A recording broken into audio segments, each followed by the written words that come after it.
अगर पेपर में आ जाए कि आप नॉर्टन सर्किट बनाइए, कोई परिपथ दे दे, बोल दे इसका नॉर्टन सर्किट बना के दिखाइए, तो नॉर्टन सर्किट में पहुंचने से पहले आपको थेवेनियन से गुजरना पड़ेगा।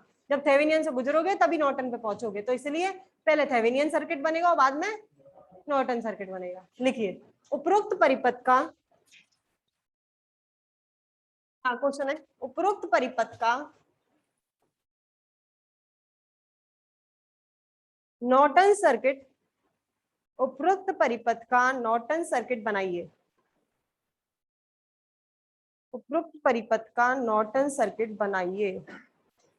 चलो बनाओ।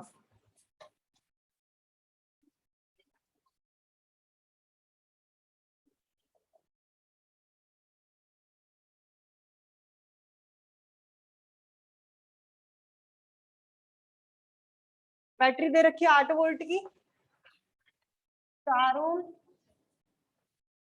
3 ओम, 2 ओम, और ये 10 ओम। इधर एक और लग रहा है, ये आपको होगा। बनाओ सर्किट।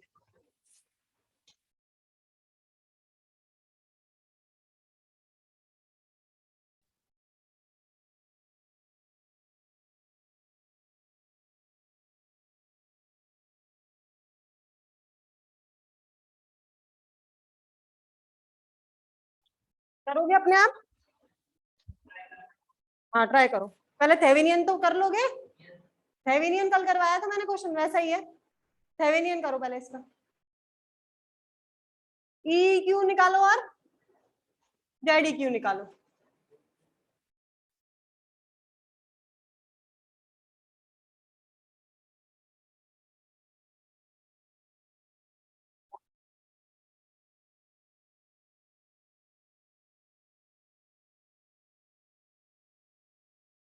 पहले तुम लोग करो फिर मैं करवाऊंगी।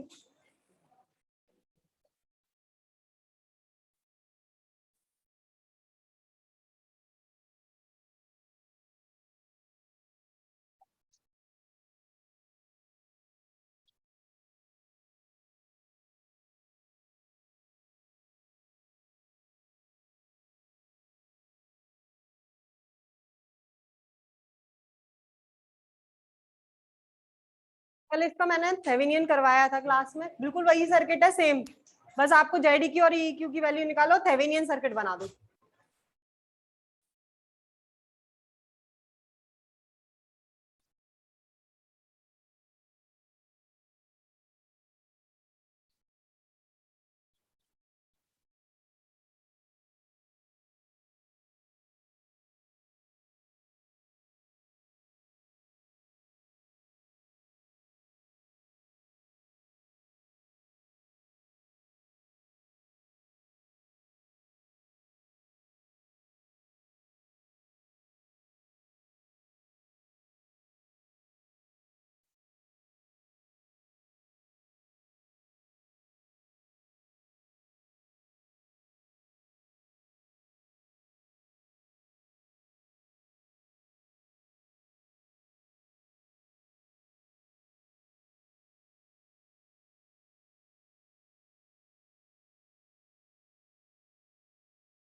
आ गया थेवेनियन, क्या निकली ई क्यू और जेड क्यू।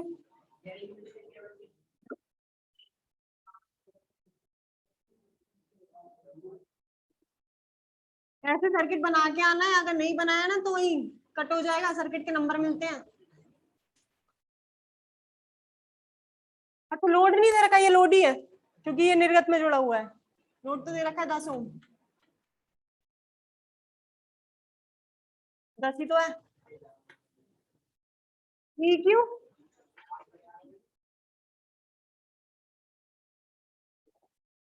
तो ये निकला है, किसका किस किस का निकला है? 5 6, बाकियों का नहीं निकला अभी। अब इसका, चलो जिनका निकल गया वो आगे करो। अब इसका बनाना है आपको, नॉर्टन सर्किट बनाइए। आई क्यू निकाल लो, यहाँ पर तो लगेगा आपका आई क्यू, जेड क्यू ऐसे जुड़ जाएगा, और यहाँ क्या जुड़ेगा, जेडल 10 हुई तो है, निर्गत पे जो जोड़ी रहती है प्रतिबाधा वो वही होती है जेडल। तो जेडल कितना है, 10 ओम। पहले तो आई क्यू निकालो, और इसके अंदर धारा कौन सी जाएगी, आई एल डैश। एक तो आई क्यू का मान निकालो, और एक निर्गत में जाने वाली धारा का मान निकालो, मतलब आई एल डैश का। आई एल डैश का मान क्या था, ई क्यू आई एल के बराबर। आई एल कितना था, ई Q over Z Q plus Z L. वो तो आई एल डैश का मान निकालेगा, आई क्यू हुआ ई Q over Z Q. E Q ये रहा, जेड क्यू ये रहा, 3 से 3 गया, इसका तो निकल गया 8/13, 8/13 एम्पियर। समझ गए? अब क्या निकालना है, आई एल डैश जो लोड पर जा रही है धारा, आई एल डैश क्या होता है फॉर्मूला, आई एल के बराबर ई Q over Z Q plus Z L. ये फॉर्मूला लगाओ, यहाँ से लोड पर जाने वाली धारा का मान निकालो। चलो अब जिनका नहीं आया वो देख लो जरा यहाँ पर, किसी को और का आया, भी नहीं आया? चलो स्टार्ट करते हैं शुरू से। तो सबसे पहले ई क्यू निकालते हैं, वो बना लो पहले। मैं मिटा दूं उसे, तुम लोग मत बनाओ, जिनका नहीं हुआ है, जिनका हो गया वो बनाना केवल। कर दूं ना पीछे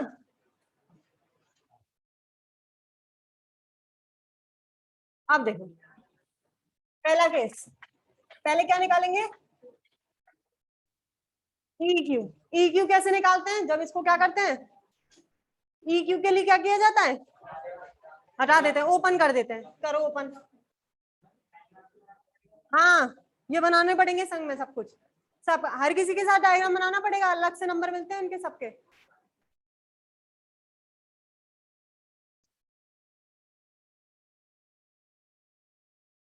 इलेक्ट्रॉनिक्स में सर्किट का ही खेल है, और कुछ थोड़ी ना। इलेक्ट्रॉनिक्स है क्या, इलेक्ट्रॉनिक्स सर्किट ही सर्किट है इलेक्ट्रॉनिक्स में। Plus minus 4 ohm, 3 ohm, 2 ohm, A B. सबसे पहले टोटल करंट निकालते हैं, यहाँ से जाने वाली करंट यही निकलती है, आई क्या होता है बी अपॉन आर। अब इसमें जो करंट यहाँ जाएगी वो आगे नहीं जाएगी, क्यों नहीं जाएगी, क्योंकि ये ओपन है, ओपन की वजह से आगे नहीं बढ़ेगी, तो यहाँ से जाएगी और यहीं से वापस लौट जाएगी। तो आई होता है बी अपॉन आर, बी तो कितना है 8, आर अब यू जाएगी तो ये दोनों सीरीज में 6, कितना निकल गया 4/3 एम्पियर। अब निकालना है मुझे ई क्यू। अगर ये ओपन हो जाता है तो इनके बीच में क्या निकलता है, ई क्यू। निकालिए ई क्यू, ई बराबर B equals to I R. I कितनी जा रही है 4/3। आर कौन सा लेते हैं, मैंने बताया था, जब ये है तो इसके समांतर क्रम में कौन सा है 2 ओम, तो कौन सा लोगे, ई क्यू कितना निकल गया 8/3 वोल्ट। ये तो हो गया आपका ई क्यू। अब निकालेंगे जेड ई क्यू। और जेड ई क्यू क्या क्या करते हो, ये तो ओपन ही रहता है, इसको शॉर्ट कर देते हैं, लघुपतित कर दिया शॉर्ट।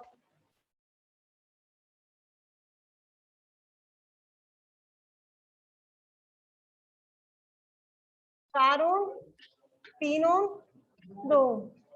क्या निकालना है इसके अंदर, जेड ई क्यू। आ जाओ, कहाँ से खुला हुआ है 3, ये दोनों समांतर में, तो 2 × 4/2 + 4 + 3,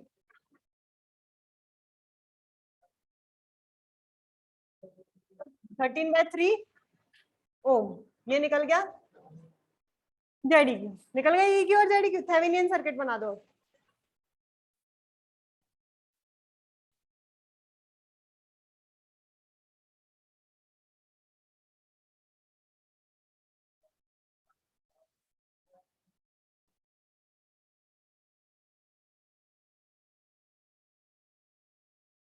ये तो होता है ई क्यू। ई क्यू की वैल्यू कितनी है 8/3, जेड क्यू 13/3,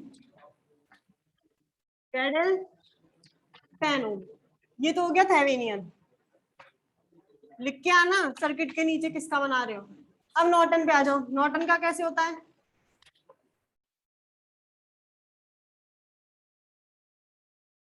अरे ये क्या लगा दिया मैंने।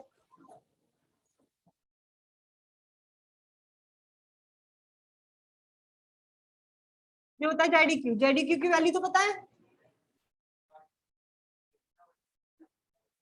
13/3 वोल्ट। जेड एल की पता है 10 ओम। I Q. अब आई क्यू निकालना है नॉर्टन के लिए। आई क्यू निकालने का formula E Q over Z Q equals to I R. हाँ, ई क्यू कितना है 8/3 और जेड क्यू 13/3। कितना निकल गया 8/13 एम्पियर। इसकी वैल्यू आ गई 8/13 एम्पियर। अब लोड पर जाने वाली करंट कितनी थी? I L dash. I L dash बराबर क्या होता है? I L E Q over Z Q plus E Q की value 8/3 Z Q 13/3 Z L 10। Solve करो 8/13 + 30 14/3। यही आ रही है? यही आ रही है 8/43 एम्पियर। कर लो नोट अब जिसका नहीं हुआ। क्या आई क्यू निकालने की जरूरत क्या है? ये सर्किट धारा स्रोत तो लगता ही है उसके अंदर, नॉर्टन के अंदर। तो जब तक आई क्यू नहीं निकालोगे नॉर्टन सर्किट कैसे बनाओगे? नॉर्टन के लिए निकालना है, थेवेनियन के लिए नहीं निकालना है। थेवेनियन के लिए तो यहीं तक बहुत है। नॉर्टन बोल दे तो ये प्रोसीजर और करना है जितना एक्स्ट्रा है वो।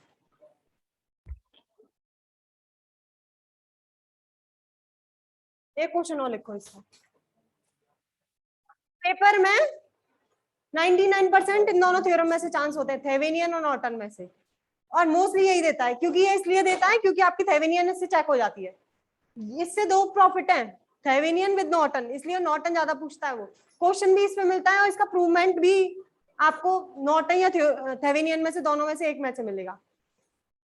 मतलब ज्यादा चांसेस रहते हैं। अगर 60% इन दोनों थ्योरम के चांसेस है तो 40% बाकी थ्योरम में से आने का चांसेस रहता है। एक क्वेश्चन दे रही हूँ वो घर से करना, वो तुम लोग बना लो, अच्छा इसे नोट कर लो।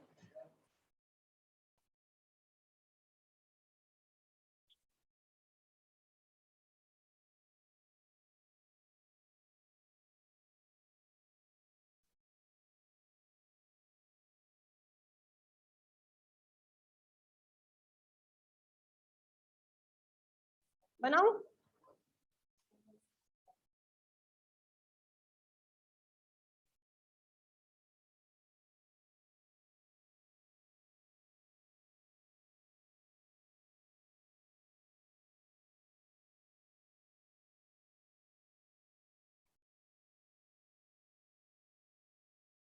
तीन थ्योरम हो गई, अब चौथी करेंगे। शायद एक थ्योरम 30% में से सिलेबस में से डिलीट हो गई है, वो चेक करके आऊंगी। पिछली साल तो डिलीट थी, इस साल देखती हूँ। अगर वो हट गई है तो वो नहीं करेंगे फिर। हो गया।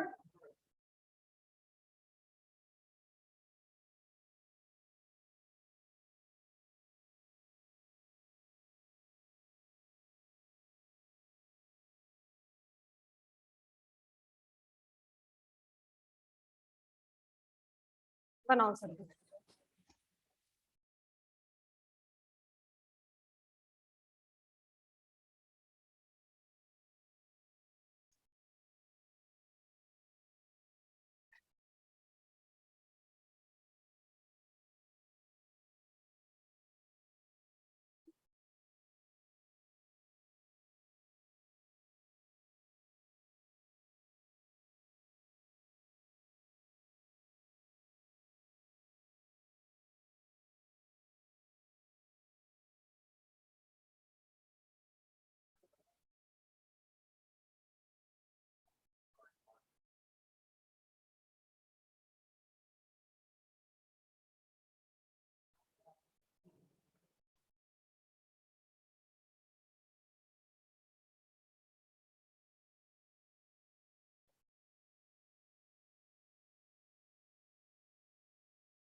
नॉर्टन सर्किट बनाना है इसका।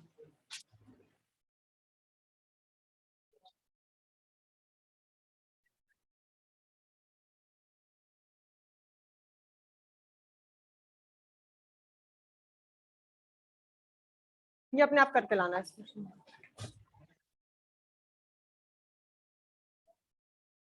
समांतर क्रम में,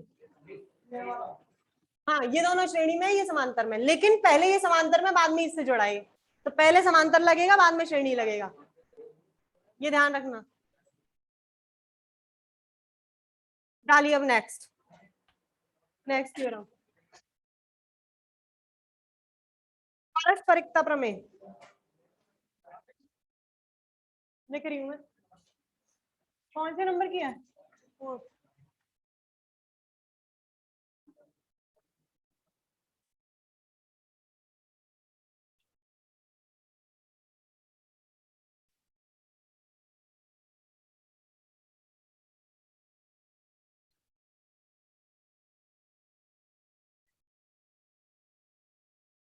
रेसिप्रोसिटी थ्योरम।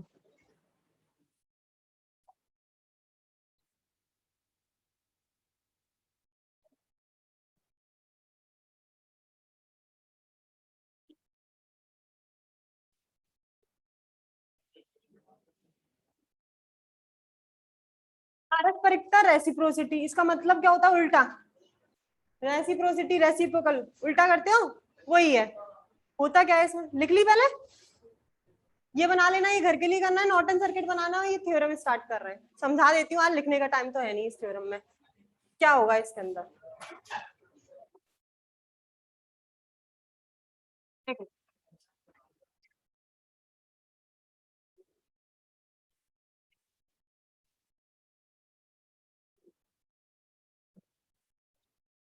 ये सर्किट है,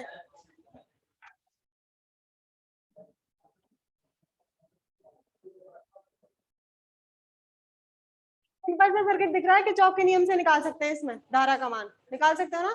लेकिन अगर ये लिखा मिल गया तो इसी से करना है, फिर के चौक का नियम लागू नहीं होगा इसके अंदर। करना क्या है इसके अंदर, ये वोल्टा लगी है, इस स्रोत से धारा निकलेगी, मान लिया इस लूप, कितने लूप हैं? दो हैं, इससे धारा निकलने वाली है, तो इस लूप में जाएगी, कितनी धारा जाएगी? इसमें भी जाएगी कुछ ना कुछ तो धारा, क्योंकि ओपन नहीं है, तो मान लिया कितनी गई? I2।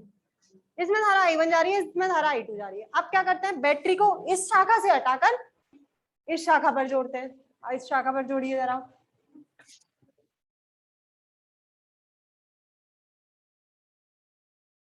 बैटरी अब यहाँ जोड़ दी। कौन सी बैटरी जोड़ी है? यही वाली बैटरी है, बैटरी यही है, plus minus Z1 Z2 Z3। अब इधर से धारा निकलेगी, अब इसमें जाएगी, तो मैंने माना इसमें कितनी धारा जा रही है?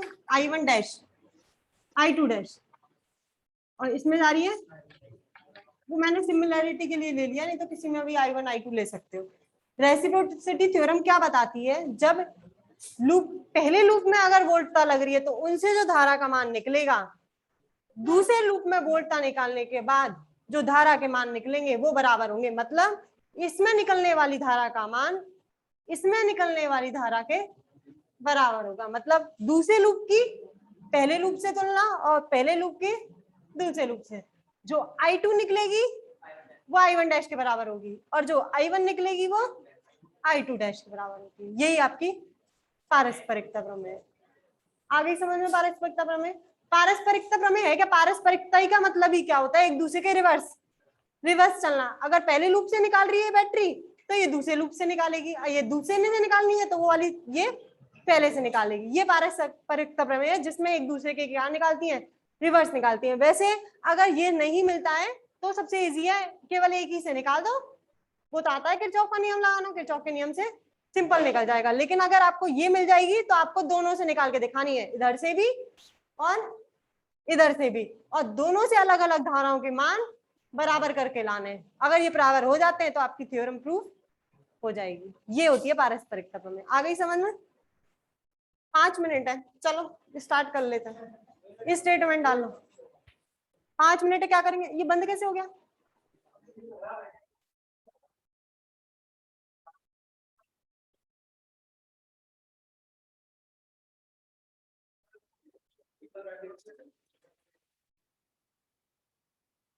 क्या हुआ, करवा दूं? हल्ला मत मचाओ, हाँ या ना, बस। दो रखी,